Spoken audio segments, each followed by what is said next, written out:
Hello friends, welcome back to my channel. আশা করি সবাই ভালো আছো, আমিও খুব ভালো আছি। আশা করি কমিউনিটি পোস্ট এবং আহ, যে ভিডিওটা শেয়ার করেছে টিনা ওর কমিউনিটিতে অবশ্য করেই তোমাদের এতক্ষণে দেখা হয়েছে এবং ইউটিউবে একটা হালচাল পড়ে গেছে এবং আমাদের দালাল ভিডিওই নামিয়ে দিয়েছে। যে ভিডিওটা তার আগেই করেছিল, মেরে ফেলবে, আহ, প্রতিহিংসা এইরকম ধরনের একটা ভিডিও করলো না, যার এগেনস্টে আমি ভিডিও করলাম, সেই ভিডিওটার পরই আবার কমিউনিটি পোস্ট থেকে তড়িঘড়ি করে একটা ভিডিও করতে বসে পড়লো।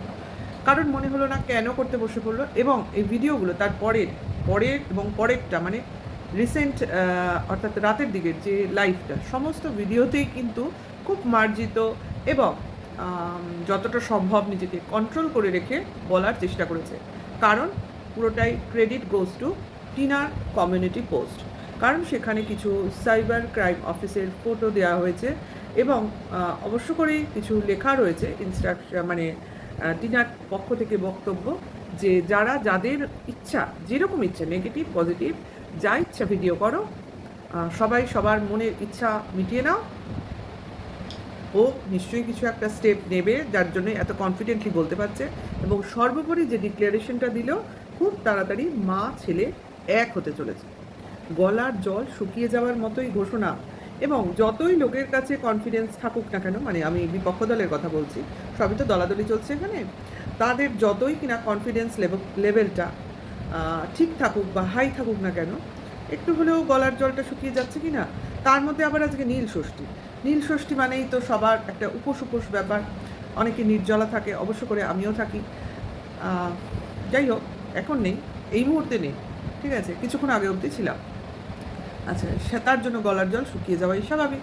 কারণ আমরা সন্তানের মঙ্গলার্থে অবশ্যই এই ব্যাপারটা করে থাকি এবং অবশ্য করেই টিনা তার সন্তানের মঙ্গলার্থে নীল ষষ্ঠী উপলক্ষে আমাদের উদ্দেশ্যে, তার নিজের জন্য সর্বোপরি অবশ্যই নিজেকে সন্তুষ্ট রাখা, নিজের একটা আত্মসন্তুষ্টি, এই কারণে ওই পোস্টটা দিয়েছে। হয়তো ওর দিক দিয়ে এটা খুবই খুশির খবর, যেটা কিনা ও প্রকাশ করার জন্য আর তর্স হইতে পারেনি, নেক্সট ভিডিও ওয়েট করতে পারেনি, কমিউনিটি পোস্টের মাধ্যমে সবাইকে অ্যালার্ট করেছে, জানিয়েছে, যেটা মনে করো যেমন খুশি। এবং একজন সমাজসেবী, তার নতুন একটা অ্যাকাউন্ট দেখলাম, অবশ্য করেই আমরা তার এফবি পেজটাও ভিজিট করেছি এবং সমস্ত ব্যাপারটাই দেখা হয়ে গেছে। তার ভিডিওটাও দেখলাম, তার কর্মকাণ্ডটাও বুঝলাম, অবশ্য করেই এমন একটা লোক তার পাশে আছে বলে মনে হচ্ছে। এবং সেখানেও টিনা তার কমিউনিটি পোস্টের মাধ্যমে জানিয়েছে পরের ব্যাপারগুলো ক্রমশ আমরা ধীরে ধীরে জানতে পারবো বা ক্রমশ প্রকাশ্য। এক্স্যাক্টলি এরকমই তো হবে। মানুষ মাত্রেই ভুল করবে, কোনো মানুষ পারফেক্ট নয়। তা সেই ভুলের যে ক্ষমা হবে না, এ তো স্বয়ং ভগবানও বলতে পারে না। সমস্ত ভুলেরই ক্ষমা হয় যদি যে ভুল করেছে সে ভুলটা স্বীকার করে নেয়, অবশ্য করেই তার ক্ষমা হয়। স্বয়ং বিচারক তার রায় বদলান, স্বয়ং ভগবান তার মত বদলান। তো আমরা কোন ছাড়, আমরা কনসা কন্ট্রোভার্সি ক্রিয়েটার এসছি রে বাবা, যে আমাদের মতামত, আমাদের অভিমত, আমাদের ইচ্ছা, আমাদের অনিচ্ছা সব কিছু চাপিয়ে দেব এবং আমাদের কথা মতোই সেটা হবে? সম্ভব কি? আমরা কি এর মধ্যে এতটাই ইনভলভ হয়ে পড়েছি? আমার তো মনে হয় এখানে সবাই লড়াই করতে করতে একটা ব্যক্তিগত রিভেঞ্জ নেওয়ার মেন্টালিটি বহন করে চলেছে। একজনও কেউ ভাবছে না ওই বাচ্চাটার কথা, যেই বাচ্চাটা কিন্তু কোনো না কোনোভাবে হয় তার মার থেকে বঞ্চিত হচ্ছে, নয়তো বা তার বাবার থেকে বঞ্চিত হচ্ছে। কারোর একবারও মিলিত প্রয়াস হচ্ছে না, সবাই একসাথে আমরা বলি না এইভাবে নয়, না বাবা কিছু বলবে না মা কিছু বলবে, আমরা সমবেত স্বরে বলি মা বাবা একটা সুস্থ পরিবেশ গড়ে তুলুক, তাদের ভুল ভ্রান্তি সব ভুলে গিয়ে ছেলেটার মুখের দিকে তাকিয়ে। কারণ যে ছেলে আমাদের ভবিষ্যৎ প্রজন্ম, যে ছেলে আমাদের ভবিষ্যৎ সমাজকে এগিয়ে নিয়ে যাবে, সেই ছেলে যদি একটা সুস্থ মানসিকতা না পায়, কেন আমি সুস্থ মানসিকতা বলছি? কারণ একজন শিশুর পক্ষে তার বাবা এবং মা অবশ্য করেই থাকা প্রয়োজন। হ্যাঁ, লোকে বলবে দাদু ঠাকুমা পিসি কাকা জ্যাঠা এসবের কথা বলছেন না কেন? আরে অনেক ক্ষেত্রেই দাদু বা ঠাকুমা জীবিত থাকে না। আমার ক্ষেত্রেই দেখো না, আমার বিয়ে হয়েছে, আমার শাশুড়ি ছিলেন না, শ্বশুর ছিলেন। তাহলে সেক্ষেত্রে আমাদের সন্তানরা, আমাদের সব ভাইদের কথাই বলছি, তাদের ঠাকুমাকে পায়নি, দাদুকে পেয়েছে, এরকম ব্যাপার। আবার অনেক ক্ষেত্রেই অনেকেই একমাত্র ছেলে থাকে, সেক্ষেত্রে পিসিও থাকে না, কাকাও থাকে না, জ্যাঠাও থাকে না, সেক্ষেত্রে ওই সম্পর্কগুলো খুব একটা নেসেসারি নয়। কারণ জয়েন্ট ফ্যামিলি, একান্নবর্তী ফ্যামিলি খুব কম লোকেরই হয়। সেই ক্ষেত্রে সব রিলেশনগুলো পাওয়া যায়, আর একটা ছেলে বা মেয়ে খুব ভালোভাবে রিলেশনগুলো বুঝে সেই সমাজে বেড়ে উঠতে পারে। কিন্তু সব থেকে প্রয়োজনীয়তাটা কি? বাবা এবং মা। কারণ বাবা একটা চারিত্রিক বাবা এবং মা কোনো সন্তানের চারিত্রিক বৈশিষ্ট্য, গঠন, মানসিকতা এই সমস্ত কিছু গড়ে তুলতে সাহায্য করে। সর্বোপরি ছেলেটা যদি মা না থাকে, বাবার সঙ্গে থাকে, সেক্ষেত্রে সে সমাজে যখন যাবে, অন্য ছেলে মেয়েদের মাকে দেখবে, ওর মনের মধ্যে প্রশ্ন জাগবে। তখন ওকে হয়তো বোঝানো হবে ওর মা নেই, মা মারা গেছে কি চলে গেছে। তা এর থেকে কি কোনো সুস্থ ওর একটা মনে মানসিকতা তৈরি হবে? ওর মনে কিন্তু অনেক অস্থিরতা তৈরি হবে। মারা গেলে দুঃখ হবে, যদি চলে গেছে শোনে তাহলে মনে হবে কেন চলে গেছে, কারণ কি? ক্রমশ এই কারণ, এই অস্থিরতা ওর শরীরে মনে তৈরি হবে। এই জিনিসগুলোই লোকে ভাবছে না। যদি ছেলেটা মার কাছে যায়, অবশ্য করেই পরবর্তী ক্ষেত্রে প্রশ্ন আসবে, আমি কেন বাবার কাছে নেই, কেন মা বাবার সঙ্গে থাকে না, কেন এই ব্যবস্থা, কি হয়েছিল? তাহলে এইগুলো তো কোনো ছেলে মেয়ে খুব ছোটোবেলায় অসুবিধা হয় না। এগুলো কিন্তু শুরুই হয় তোমার 5-6 পর থেকে। ক্লাসের কথা বলছি, বয়স না। 5-6 যখন উঠবে, মানে আফটার 10+ এই সমস্যাগুলো কিন্তু আসতে শুরু করবে। কারণ অন্যান্য সহপাঠী, অন্যান্য বন্ধুবান্ধব, আর সর্বোপরি এরা ইউটিউবের বড় ব্লগার। ইউটিউব, মোবাইল আজকাল প্রতিটা বাচ্চার হাতে, তাই না? এবং সবথেকে বড় কথা, খুব পরিচিত মুখ, সমাজে প্রচলিত ঘটনা, কোনো না কোনোভাবে, কোনো না কোনো কারো না কারোর কাছ থেকে অবশ্য করেই এই সব জিনিস তার ছেলে বা মেয়ের মধ্যে চলে আসবে। তাহলে এইখানে থেকে আমরা কখনোই ভাবতে পারছি না যে যদি এরা মনে মনে, দুজনের ক্ষেত্রেই বলছি আমি নিউট্রাল থেকে, যে নিজেদের দোষটাকে মেনে নেয়, তাহলে কেন তারা একসাথে থাকতে অসুবিধা কোথায়? শুধু নিজেদের ভালো থাকা, শুধু নিজেদের স্বার্থ। তাহলে বিয়ে হয়েছিল কেন? বিয়েই তো হয় আমরা একটা সমাজ তৈরি করার জন্য, আমাদের কিছু ব্যক্তিগত আশা আকাঙ্ক্ষা বিসর্জন দেওয়ার জন্য। হয়ে গেছে দোষ, কিছু করার নেই, দোষ হবেই, মানুষ মাত্রই ভুল করবে। সেটা যদি সে স্বীকার করে নেয়, তার যদি ভেতরে দহন হয়, তার থেকে যদি সে তার দোষটাকে ঠিক করে নিতে চায়, তার সন্তানের কাছে সঙ্গে থাকতে চায়, তার ফ্যামিলিতে ফিরতে চায় কি চায় না, সবই একটা জায়গায় বসে কথা হোক। আমার হচ্ছে এটা কথা। এই নিয়ে এত কন্ট্রোভার্সি, এত নোংরামো ছড়িয়ে কোনো কি লাভ হবে? কেউ কি আমাদের ভিডিওটা গ্রাহ্য করবে? করবে না। কিন্তু আমিও আমার মতো বলছি, তারাও তাদের মতো বলছে। হিউম্যান রাইটসের মতো কাজ করবে, এবং সর্বোপরি যেটা সিদ্ধান্ত হবে আমরা অবশ্য করেই দেখতে পাবো। এই যে সবাই বলছে যে টিনা সংসার থেকে বেরিয়ে গেছে, টিনা কিন্তু সংসার থেকে বেরিয়ে যায়নি, ভুল প্রচার করা হচ্ছে। টিনা কিন্তু তার দোষটা স্বীকার করে নিয়েছিল তার সংসারে থাকাকালীনই, এবং তার সঙ্গে তার মা ভাই অবশ্য করেই ছিল ওই সময় যখন কিনা সালিশি সভা হয়েছিল। এবং বেশ কিছুদিন, 2-1 দিন তার সঙ্গেই ছিল তার মা, ওই সংসারে যাতে মেয়ে টিকে থাকতে পারে। এবং কথাই তো হয়েছিল সে সংসারে থাকবে এবং কোনোভাবে সোশ্যাল নেটওয়ার্কের সঙ্গে কোনো রকম যোগাযোগ রাখবে না, কোনো রকম ব্লগিং করবে না, ঘরোয়া গৃহবধূ হিসেবে সময় কাটাবে বা দিন কাটাবে, ছেলে মানুষ করবে। এটাকে তো মেনে নিতে পারেনি। তাই মা যেই মুহূর্তে মেয়েকে ভাবলো যে না, এদের সংসারটা এখন ঠিক হয়ে গেছে, আর মেয়ের শ্বশুরবাড়িতে থাকা আমার ঠিক নয়, সেই দিন যখন সে নিজের বাপের বাড়িতে চলে গেল, সেই দিন রাত্রেই নেমে আসলো বিশাল বিপর্যয়। কী করে এলো? ও যদি চলে যাবেই, টিনা যদি চলে যাবেই প্ল্যানিং করে থাকতো, অবশ্য করেই ওর মা যখন গেছিল তখনই বাক্স প্যাটরা গুটিয়ে বেরিয়ে যেত। ওই রাত্রিবেলা ওই রকমভাবে মাকে ডেকে এনে বেরিয়ে যেত না। আর সবাই বলছে না, বাক্স গুছিয়েছে, হাতে নোড়া নিয়েছে, কিন্তু ছেলেটাকে নেয়নি। কতবার বললে আপনারা বিশ্বাস করবেন বলুন তো? বিশ্বাস করতে চাইছেন না, বা এর প্রচারটা করতে চাইছেন না, বা টনদীপকে দোষী দেখাতে চাইছেন না, যে কারণেই হোক।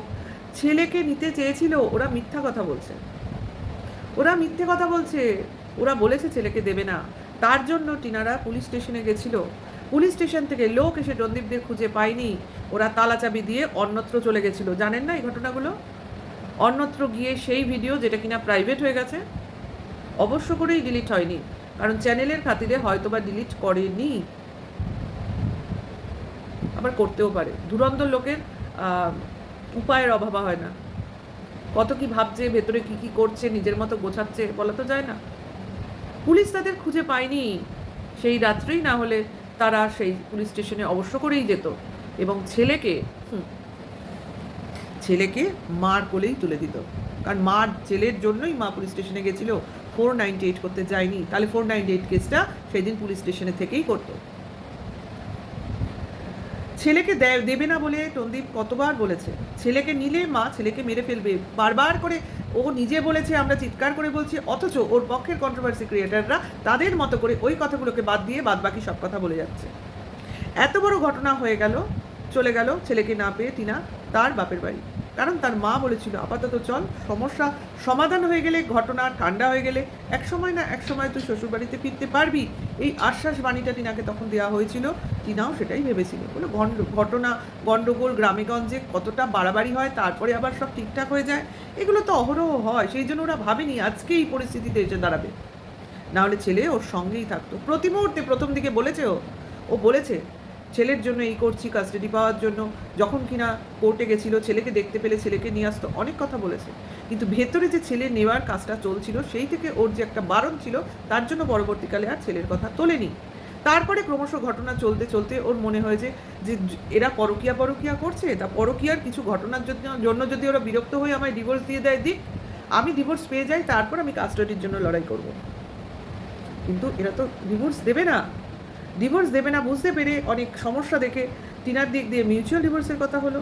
এরা মজা পেয়ে গেল, ভাবলো টিনা দুর্বল, কাজেই নোংরা অ্যালিগেশন আনো, নোংরা শর্ত আনো, বিশেষ করে ছেলের শর্তটা নিয়ে এসো, ছেলেকে নেওয়া যাবে না। তার মানে এদের মনে প্রথম থেকেই ভয় ছিল এবং ছেলেকে নেওয়ার চেষ্টা টিনা প্রথম থেকেই করছিল। তার জন্যই সবসময় এরা কিছু হলে ছেলেকে যাতে না নিতে পারে সেই শর্তটা আগে রাখে। এইটা ভিউয়ার্সরা কেন বুঝতে পারছে না? হ্যাঁ, কিছু ভিউয়ার্স এখন খুব ভালো করে বুঝছে, আর কিছু টেরা ভিউয়ার্স মানতে চাইছে না, কারণ তারা এতদিন যে ভুলগুলো করেছে স্বীকার করা মুশকিল না। জানি ভুলকে মেনে চললে অনেকদিন পর যদি মনে করি যে না আমি বাবা এতদিন ভুলের পক্ষ ছিলাম, খুব মানসিক অশান্তি হয়, নিজেকে মনে হয় হতাশ লাগে, রাত্রে ঘুম আসে না, নানান রকম একটা ইয়েতে ভোগে না মানুষ, কি করলাম এতদিন, এরকম একটা ব্যাপার, বেচারা ভাব। যাই হোক, কিছু তো করার নেই, কিন্তু এগুলো কিন্তু ঘটনা, এগুলো ভেতরের ঘটনা, যেগুলো তাদের ভিউয়ার্সদের খাওয়ানো হয়েছিল না, এগুলো কিছুই না, তার উল্টো এফেক্টটা দেখানো হয়েছিল। প্রথম থেকেই টনদীপ ছেলেকে ছাড়তে চায়নি, বউ চলে যায় যাক, প্রচুর ফোন কল এসছে টনদীপ যখন ওই ছেলের জন্মদিনে চালনা করছিল, আমরা শুনেছি সেই ফোন কলসগুলো। ওদিক ফোনের ওপাশ থেকে বলা হয়েছে ছেলেকে কখনো ছাড়বে না, টনদীপকে বলতে শোনা গেছে না ছেলেকে ছাড়া যাবে না। বুঝতে পেরেছ? ছেলে হচ্ছে টনদীপের ট্রাম্প কার্ড, এবং অবশ্য করেই এইসব টনদীপের পক্ষের কন্ট্রোভার্সি ক্রিয়েটারদের তুরুপের তাস। সেই ছেলেকে ছাড়তে পারে? আর একটা বাচ্চা ছেলে, আন্ডার এজ 5-এর নিচে বয়স, একে নিয়ে ইউটিউবে বিজনেস চলছে, যেটা কিনা আইনের চোখে গুরুতর অপরাধ, চাইল্ড লেবার। এই কথাটা নিশ্চয়ই সবার জানা আছে, যে কারণে একবার টনদীপের চ্যানেলে রান্না করার মানে খুন্তি নাড়ানোর জন্য একটা ভিডিও প্রাইভেট করতে হয়েছিল, এবং পরে সেই অংশটা কেটে আবার পাবলিক করতে হয়েছিল। আশা করি নিশ্চয়ই মনে আছে। তুমি কিন্তু কখনো শিশুকে খাটানো পরিশ্রমী এইভাবে দেখাতে পারো না।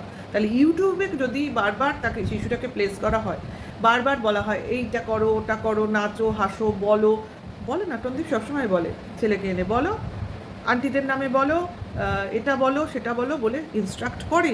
এইগুলো যদি সেইভাবে চোখে পড়ে হিউম্যান রাইটসদের চোখে, তাহলে কি পরিস্থিতি হবে? ছেলেকে তো সেই রকমভাবে গাইডেন্স দেয়ই না। একটা সামান্য কথা না বললে নয়, জানি না লোকে কিভাবে নেবে, একটা নিরামিষ দিনে ছেলেটা খাচ্ছে ডাল দিয়ে শুকনো ভাত, এটা কি ধরনের ছেলে? একটা উঠতি বয়স বাচ্চা ছেলে, তাকে ঠিকমতো প্রোটিনযুক্ত খাবার দিতে হবে, সেটা কিন্তু ওকে দেওয়া হয় নাই। মাঝে মাঝে ডিম, কলা, লেবুর রস এগুলো দেখানো হয় না তা নয়, দেখানো হয়, কিন্তু তাকে নিয়মিত খাওয়ানো হয় কিনা যথেষ্ট সন্দেহ আছে। এটার জন্য কাউকে দোষারোপ করা যায় না, কারণ বাড়িতে একটিই মহিলা, সে হলো শাশুড়ি, এবং সে কিন্তু যথেষ্ট বয়স এবং তার শরীরও ঠিক না, তার পক্ষে ওইভাবে ওই বাচ্চা ছেলেটার উপর নজর রাখা কিন্তু কোনোভাবেই সম্ভব নয়।